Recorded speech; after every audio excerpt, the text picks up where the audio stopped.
যুদ্ধের ময়দানে বিশ্বনবী দাঁড়িয়ে আছেন, হঠাৎ দেখলেন সূর্যের আলো পৃথিবীর মধ্যে পড়তে বাধা সৃষ্টি হচ্ছে। অন্ধকার দেখে বিশ্বনবী তাকিয়ে দেখে জিব্রাইল একা না, জিব্রাইলের সাথে হাজার হাজার ফেরেশতার বহর।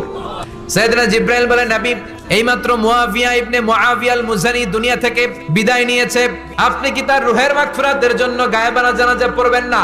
বিশ্বনবী বললেন, অবশ্যই পড়ব। সাহাবাদের মধ্যে ঘোষণা দিয়ে দিলেন, সবাই ওযু করে আসো। যুদ্ধের ময়দানে আল্লাহ আমাদেরকে বিজয় দিয়েছে, আর খবর পেলাম মদিনাতে আমার সাহাবা মুয়াবিয়া ইন্তেকাল করেছে। মুয়াবিয়ার রূহের মাগফিরাতের জন্য আমরা গায়েবানা জানাজা পড়ব। বিশ্বনবী সাহাবাদের নিয়ে দাঁড়ালেন, লম্বা লম্বা কাতার হলো। সাহাবীদের কাতারের শেষে সাইয়েদনা জিব্রাইল 1,40,000 ফেরেশতাদেরকে নিয়ে জানাজায় শরীক হলেন।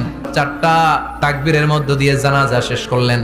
বিশ্বনবী তাকিয়ে দেখে সাহাবাদের পেছনে 1,40,000 ফেরেশতা দাঁড়িয়ে জানাজায় শরীক হয়েছে। বিশ্বনবী বললেন, জিব্রাইল, কোনদিন তো এত ফেরেশতা নিয়ে কারো জানাজায় শরীক হতে দেখি নাই, ঘটনা কি? কি এমন আমল ছিল আমার মুয়াবিয়ার? সাইয়েদনা জিব্রাইল বললেন, নবী, আপনার মুয়াবিয়া বিশেষ একটা আমল করত। বিশ্বনবী বললেন, কি সেটা? সাইয়েদনা জিব্রাইল বলে, আপনার এই সাহাবী উঠতে বসতে চলতে ফিরতে সব সময় এই সাহাবীর একটা অভ্যাস ছিল, উনি কুল হুয়াল্লাহু আহাদের উপর আমল করত।